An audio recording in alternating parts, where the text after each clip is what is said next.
नमस्कार, जन टीवी देख रहे हैं आप। मैं श्वेता शर्मा आपके साथ। खबरों की शुरुआत से पहले एक नजर डालेंगे अभी की हेडलाइंस पर।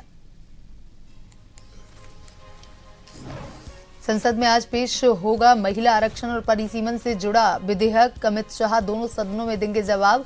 खड़गे ने कहा, महिला आरक्षण का समर्थन लेकिन परिसीमन का नहीं।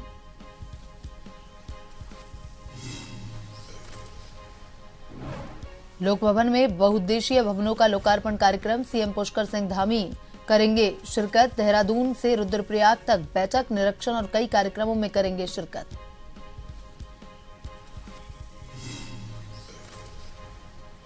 किसानों के लिए आय बढ़ाने का नया विकल्प तैयार। उत्तराखंड में पहली बार मखाना खेती की ऐतिहासिक शुरुआत। कृषि मंत्री गणेश जोशी ने किया पायलट प्रोजेक्ट का शुभारंभ।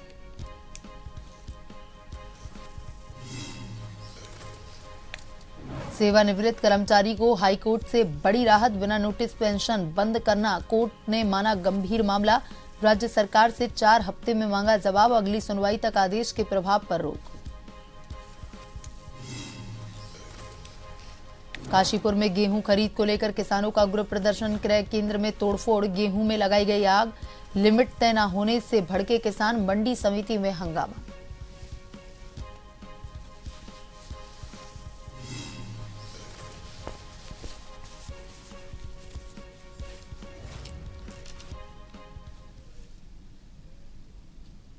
और अब खबरें विस्तार से।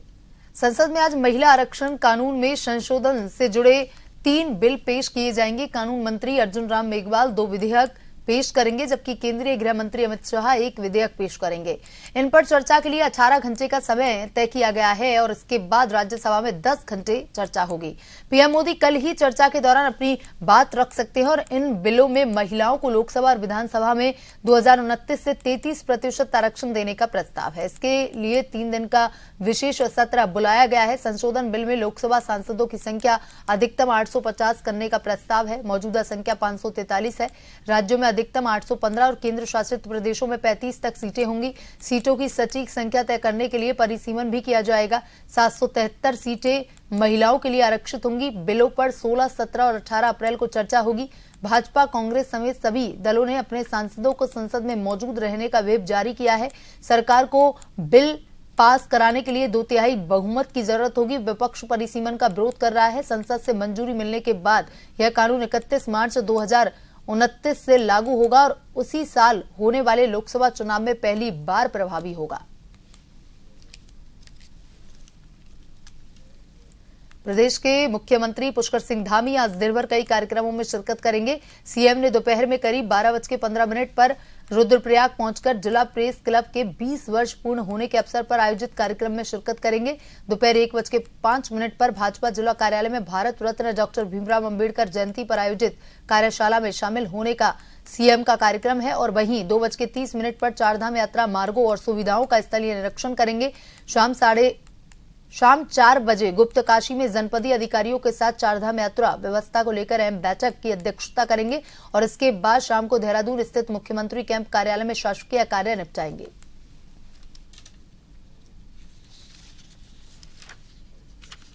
और वहीं उत्तराखंड क्रांति दल ने यूकेडी के दिग्गज नेता, संस्थापक सदस्य व पूर्व विधायक व राज्य आंदोलन के पुरोधा काशी सिंह एडी को 2027 विधानसभा चुनाव के लिए यूकेडी ने मुख्यमंत्री का चेहरा बनाया है।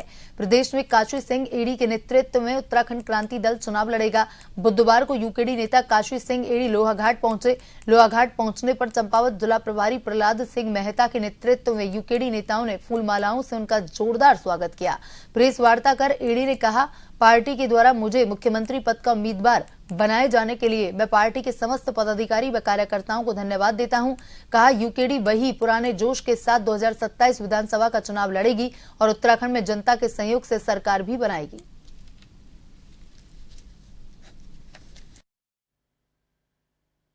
इस तरह से इन दोनों दलों ने बारी बारी से उत्तराखंड को लूटा है, भ्रष्टाचार बढ़ाया है, बेरोजगारी बढ़ाई है, तकलीफें लोगों की बढ़ी हैं, तो उससे जनता आज ही जा सकती है और वो चाहते हैं कि बदलाव हो। और बदलाव के लिए उनको एक विकल्प चाहिए था और उनके सामने सबसे बड़े विकल्प यही था कि जिस पार्टी ने उत्तराखंड राज्य के लिए लड़ाई लड़ी, उत्तराखंड राज्य बनाया, वही एक अच्छा विकल्प हो सकता है। तो इस भावना के तहत उत्तराखंड की जनता उत्तराखंड क्रांति दल के साथ कामबद्ध होने के लिए तैयार है। और आगे आप देखेंगे कि बहुत बढ़िया स्थिति होगी हमारे। और वहीं काशीपुर में गेहूं खरीद को लेकर किसानों का गुस्सा उग्र हो गया है, जहां क्रय केंद्रों पर स्पष्ट लिमिट तय न होने से नाराज किसानों ने मंडी समिति में जमकर के हंगामा किया। भारतीय किसान यूनियन टिकैत युवा के प्रदेश अध्यक्ष जितेंद्र सिंह जीतू के नेतृत्व में पहुंचे किसानों ने केंद्र पर तोड़फोड़ की, टेबलें पलट दी, बैनर फाड़ दिए और वहां रखे गेहूं में आग लगा दी। हंगामे के दौरान कर्मचारियों में अफरा तफरी मच गई, जबकि किसानों ने senior marketing officer Atul Chaturvedi का घेराव कर विरोध जताया। अधिकारियों का कहना है कि 800 क्विंटल खरीद का लक्ष्य पहले ही पूरा हो चुका है। वहीं कैबिनेट मंत्री राम सिंह केड़ा के संभावित आगमन की सूचना पर किसान गेस्ट हाउस में भी डटे रहे, लेकिन उनके न पहुंचने पर वापस लौट गए। किसानों ने चेतावनी दी कि मांगे पूरी न होगी तो भाजपा नेताओं का गांवों में विरोध किया जाएगा।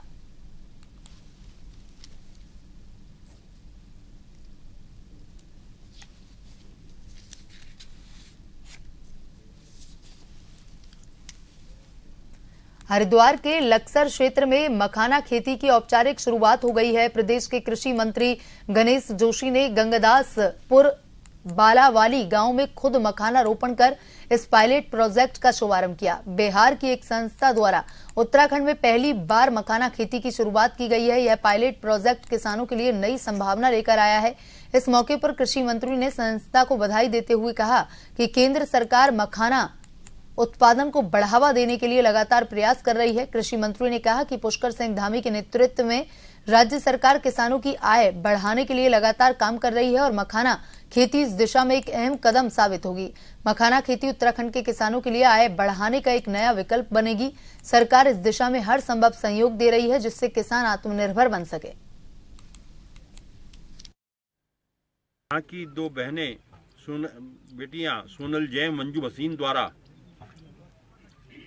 यहाँ पर मखाने की खेती एक स्टार्टअप के माध्यम से शुरुआत की जा रही है। आज कृषि के क्षेत्र में हमारा प्रदेश आत्मनिर्भर है। आज कई चीज़ों का निर्यात हमारा प्रदेश पूरे देश को कर रहा है। और आज जिस तालाब को, जिस जमीन को लोग समझ रहे थे कि इसका कोई उपयोग नहीं हो सकता, इन बेटियों ने बाहर जाकर, क्योंकि मखाना विशेषकर बिहार में होता है, उसके लिए अभी मखाना बोर्ड भी वहाँ पर बना है, लेकिन आज इस नवाचार के माध्यम से इसकी शुरुआत उत्तराखंड से हो गई है। और उत्तराखंड हाईकोर्ट ने सेवानिवृत्त कर्मचारियों की पेंशन अचानक से बंद करने के मामले में राज्य सरकार के आदेश पर अंतरिम रोक लगा दी है। मुख्य न्यायाधीश मनोज कुमार गुप्ता और न्यायमूर्ति सुभाष उपाध्याय की खंडपीठ ने मामले को गंभीर मानते हुए सरकार से 4 सप्ताह में जवाब मांगा। याचिकाकर्ताओं का कहना है कि बिना नोटिस और सुनवाई का मौका दिए 16 जनवरी 2026 के आदेश से पेंशन रोक दी गई, जो प्राकृतिक न्याय के खिलाफ है। कोर्ट में पेंशन से जुड़े कानून 2022 की वैधता को भी चुनौती दी गई है। फिलहाल अदालत ने आदेश के प्रभाव पर रोक लगाते हुए प्रभावित कर्मचारियों को बड़ी राहत दी है। देहरादून के सहसपुर क्षेत्र से एक राहत भरी खबर है, जहां बालिकाओं के स्वास्थ्य को ध्यान में रखते हुए सर्वाइकल कैंसर टीकाकरण अभियान शुरू किया गया है। वहीं जुड़ली आदूवाला में स्वामी विवेकानंद धर्मार्थ चिकित्सालय और हेल्थ मिशन सोसाइटी के संयुक्त प्रयास से निःशुल्क अभियान चलाया जा रहा है। कार्यक्रम का शुभारंभ विधायक सहदेव सिंह पुंडीर ने किया। विशेषज्ञों के अनुसार यह टीका बालिकाओं को भविष्य में सर्वाइकल कैंसर से बचाने में कारगर है। आंगनबाड़ी केंद्र में शुरू हुए इस अभियान के तहत 9 से 18 वर्ष की बालिकाओं को हर रविवार मुफ्त टीकाकरण किया जाएगा। कार्यक्रम में डॉक्टरों और स्थानीय जनप्रतिनिधियों ने भी भाग लिया। यह टीका सर्वाइकल कैंसर से बचाव का सुरक्षित प्रभावी तरीका है और उस समय पर लगवाना इसे बेहद जरूरी है। महिलाओं में एक सर्वाइकल कैंसर होता है, तो जो गर्भाशय का अगला भाग होता है, तो पूरे भारत में महिलाओं में दूसरा मुख्य कारण है कैंसर का, और जिससे सबसे ज़्यादा डेथ होती हैं। पिछले साल करीब 6.5 लाख महिलाओं में ये कैंसर डायग्नोज हुआ और उसमें से करीब 4 लाख महिलाओं की मृत्यु हुई। तो ये एक ह्यूमन पैपिलोमा वायरस है जिसके कारण ये होता है, पर ये प्रिवेंटेबल है। जो जैसे बाकी कई सारी टीका लगाने से, वैक्सीन लगाने से बहुत सारी पोलियो, हेपेटाइटिस, काली खांसी, निमोनिया ये बीमारियां रुक सकती हैं। ऐसे ही ये सर्वाइकल वैक्सीन लगाने से बच्चों में स्पेशली 9 साल से 18 साल जितनी जल्दी लगाएंगे उतना जल्दी उनको टीकाकरण लगाएंगे तो उनको कैंसर होने के चांस कम रहते हैं। रुड़की में फायर यूनिट की तत्परता से एक बड़ा हादसा टला, जहां देर रात सती मोहल्ला इंदिरा पार्क के पास खड़ी एक निसान मैग्नाइट कार में अचानक से भीषण आग लग गई और कुछ ही मिनटों में पूरी कार आग की चपेट में आ गई। सूचना मिलते ही दमकल टीम मौके पर पहुंची और कड़ी मशक्कत के बाद आग पर काबू पा लिया। साथ ही कार के पेट्रोल टैंक के फटने को बचा लिया, जिससे आसपास बड़ा नुकसान होने से टल गया। हालांकि कार करीब 90% तक जलकर खाक हो गई है, लेकिन राहत की बात यह रही कि इस घटना में कोई भी जनहानि नहीं हुई। रुड़की के गंगनहर कोतवाली क्षेत्र में दूध के बकाया पैसों को लेकर विवाद जानलेवा हमले में बदला। पनियाली नजमपुर के डेयरी संचालक पर फॉर्म में अज्ञात हमलावर ने गोली चलाई, जिससे वह बाल बाल बचा। बताया जा रहा है कि आरोपी जावेद से पैसों को लेकर पुराना विवाद था। सीसीटीवी फुटेज में संदिग्ध हमलावर जावेद के साथ नजर आया है। पुलिस ने मामला दर्ज कर जांच शुरू कर दी और आरोपियों की तलाश जारी है।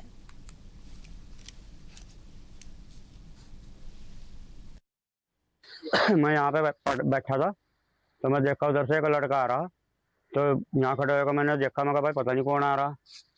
मैं कभी के अंदर वहाँ डेयरी है, उधर डेयरी में जाता हो, तो वो सीधा उरे कोई आ रहा था, तो उस पेड़ के पास में खड़ा होगा, उसने गोली चलाई मेरे पे। तो गोली जो चली तो गोली बराबर में गोली कटी, तो मैं इधर को एकदम कूद कर जोड़ में गिर गए। हम दोनों तो चाय भतीजे खड़े थे यहाँ, तो इधर को निकल कर उधर को निकले हम वहाँ को। तो उधर को निकल कर जो देखा तो वहाँ से वो भोला था और भोले का लड़का था, भोले का भाई और भोले का लड़का। तो उनके पीछे बैठ कर वो सांप गए, भाग गया। कहने लगा जी गोली चली, तो मैं जैसे भाग का आया तो ये इंगे को जोहड़ में कूद के इन्होंने दोनों ने मेरी जाकत ने और मेरे भाई ने जान बचाई। तो फिर इंगे को इन्होंने देखा, मैं कहा कौन कौन थे। एक भोले का लड़का था, एक भोले का भाई था और एक लड़का और था, 3 जने थे। स्कूटर पाए, एक मोटरसाइकिल पाए। तो वे जैसे भाग गए तो क्या ना, फिर अपना मैं उधर देखा अपनी डेयरी की तरफ, मगर भाई इनको भैंसों की तरफ से नहीं कुछ कराई ना हरकत। तो जी मैं भाग गया क्या ना अपना। फिर इन तो 4 महीने पहले मुझे इतना मारा उन्होंने, इतना मारा यहाँ पूरी पनियाली गवाह इस बात की। अगर एक आदमी भी कहते हाँ वाकई में गलती थी इसकी लड़के की, मेरा कोई किसी की कोई मतलब नहीं। मेरे तो दूध ले जाता और दूध का मैटर था लेने देने का, उस बात को मुझे छेद कर गए। दूध का 6 महीने पहले 6 महीने का दूध था, उसको लेने देने का हिसाब था। हाँ, तो पुलिस को फोन किया आप लोगों ने? पुलिस को फोन किया सर। हाँ, ये भी क्या आप वक्त तो चलाए छोटे से ब्रेक कर, ब्रेक के बाद वापस खबरों की तरफ रुख करेंगे।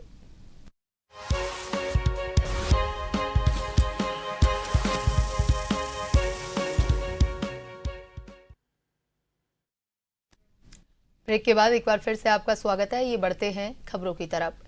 चंपावत जिले के बाराकोट ब्लॉक के मऊ क्षेत्र में एक बार फिर से गुलदार ने अपनी दहशत फैला दी। बुधवार शाम को गेहूं के खेत में घात लगाकर बैठे गुलदार ने छात्रा पर हमला कर उसे गंभीर रूप से घायल कर दिया। घायल छात्रा को ग्रामीण उपचार के लिए लोहाघाट उप जिला चिकित्सालय लेकर आए, जहां डॉक्टर बीना मेलकानी के द्वारा गुलदार के हमले में घायल हुई छात्रा का उपचार किया गया। उन्होंने बताया कि छात्रा के गले पर गंभीर घाव हैं, जिनका प्राथमिक उपचार कर जिला चिकित्सालय चंपावत रेफर कर दिया गया है।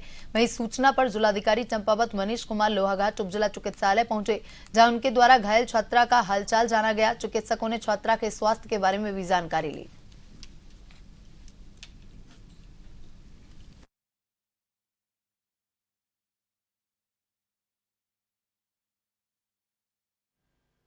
देखिए, अभी शाम को ये ज्ञात हुआ कि एक अप्रिय घटना हुई है एक बच्ची के साथ। ये बच्ची जो है जंगल में तो ज्ञात हुआ है वहाँ पे खेल रही थी।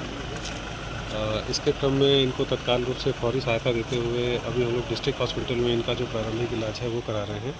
इनको प्राथमिक चिकित्सा जो है वो यहाँ पर लोहाघाट में दी गई है।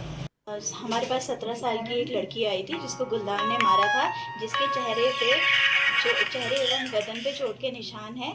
गर्दन पे जो चोट के निशान है वो गंभीर हैं और मांसपेशियां दिखाई दे रही है। प्राथमिक उपचार में हमने मरीज़ के घाव की सफाई करी है, उस पर इंजेक्शंस लगवाए हैं, जिसके बाद आगे सर्जन और नाक कान गले वाले स्पेशलिस्ट के लिए पेशेंट को रिफर किया गया है। अभी तो मरीज़ खतरे से बाहर है। आज शाम को 6 बजे मऊ में एक छात्रा है 16 साल की, तो खेत में उसको गुलदार द्वारा घायल किया गया। अभी हम लोग उप जिला चिकित्सालय में हैं और डॉक्टर के द्वारा कहा गया कि ज़्यादा गंभीर घाव नहीं है। तो जो हमारी वन विभाग की स्ट्रैटेजी है उसके हिसाब से प्रधान जी की तरफ से आ गया है, गांव में जो गुलदार की मूवमेंट देखी जा रही है उसके लिए कल पिंजरा लगाया जाएगा। कल ही परमिशन की सारी उसमें फॉर्मेलिटी भी कर दी जाएगी, मतलब अभी शुरू कर दिया, रेंज से आ गया है। 6 बजे करीबन गेहूँ के खेत में गए थे ना, तो उधर बाघ ने हमला कर दिया और उसके साथ और भी महिला थी, उनने हल्ला मचाने पर तब वो उसको छोड़ दिया सब लोगों ने। उसके बाद हमने हमको फ़ोन द्वारा सूचित किया, फिर हम गए सभी लोग गांव से ग्रामवासी, उसके बाद लाए कंधे में और तब यहाँ लोहाघाट के लिए लाए। भू बैकुंठ नगरी श्री बद्रीनाथ धाम जी के कपाट इस वर्ष 23 अप्रैल सुबह 6:15 पर आम श्रद्धालुओं के लिए खोले जा रहे हैं। आपको बता दें कि श्री बद्रीनाथ धाम के कपाट खुलने में अब मात्र एक हफ्ते का समय शेष रह गया है। बड़ी बात यह है कि यात्रा से संबंधित सभी तैयारियां पूरी कर ली गई हैं। वहीं आजकल लगातार मंदिर के आसपास रंग रोगन का कार्य और विद्युत सप्लाई का कार्य तीव्र गति से चल रहा है। अब दिन दूर नहीं जब श्री बद्रीनाथ धाम जी के कपाट 6 महीने के लिए ग्रीष्मकालीन हेतु खोले जाएंगे। तब श्री बद्रीनाथ धाम में हर दिन हजारों की तादाद में देश और विदेश के हर कोने कोने से पहुंचे हुए तीर्थयात्री मौजूद रहेंगे। बताया जा रहा है कि श्री बद्रीनाथ धाम जी के कपाट जिस दिन खोले जाएंगे उस दिन भारी संख्या में तीर्थ यात्रा की भीड़ देखने को मिल सकती है। 23 अप्रैल को खुलने जा रहे बद्रीनाथ धाम के कपाटों से पहले चमोली में तैयारियां तेज हो गई हैं। एडीजी एपी अंशुमान ने गोचर पहुंचकर के यात्रा व्यवस्थाओं की समीक्षा की। साथ ही बैठक में बीआरओ, आईटीबीपी, प्रशासन और जनप्रतिनिधियों के साथ यात्रा मार्ग सुरक्षा और सुविधाओं पर चर्चा हुई। वहीं कमेड़ा मार्ग को 2 लेन करने, संवेदनशील जगहों पर जल पुलिस तैनात करने, गैस आपूर्ति सुचारू रखने पर जोर दिया गया। वहीं रजिस्ट्रेशन व्यवस्था को सरल बनाने और ड्राइविंग पर सख्ती के निर्देश भी दिए गए। स्थानीय जनप्रतिनिधियों और व्यापारियों के सुझाव यात्रा को बेहतर बनाएंगे। तकनीक और अनुभव के साथ स्मार्ट यात्रा व्यवस्था लागू की जाएगी। प्रशासन का दावा है कि इस बार बद्रीनाथ यात्रा को सुरक्षित, सुगम और व्यवस्थित बनाने के लिए हर स्तर पर पुख्ता इंतजाम किए जा रहे हैं।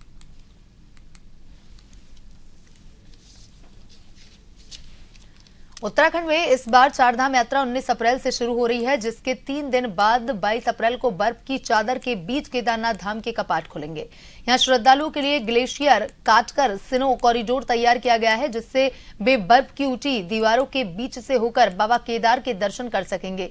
श्रद्धालुओं के उत्साह का अंदाजा इसी बात से लगाया जा सकता है कि पहले दिन हुए 42,405 रजिस्ट्रेशन की संख्या बढ़कर 15 अप्रैल तक 5,96,100 तक पहुंच गई है।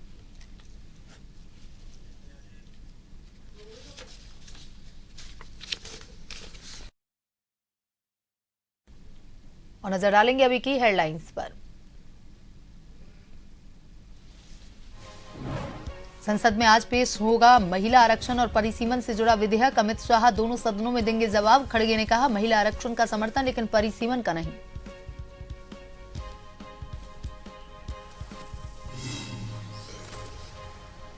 किसानों के लिए आय बढ़ाने का नया विकल्प तैयार। उत्तराखंड में पहली बार मखाना खेती की ऐतिहासिक शुरुआत। कृषि मंत्री गणेश जोशी ने किया पायलट प्रोजेक्ट का शुभारंभ।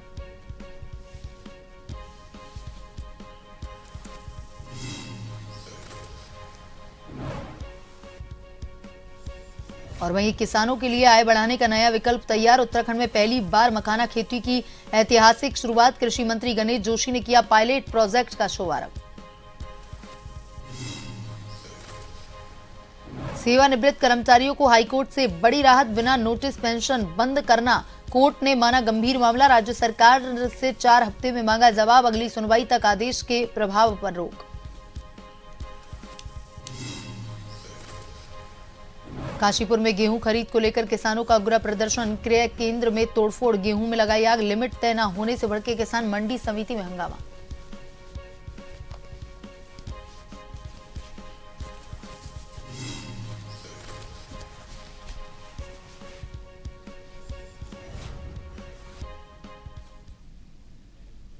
बुलेटिन में अभी तक के लिए इतना ही। बने रहिए जन टीवी के साथ। नमस्कार।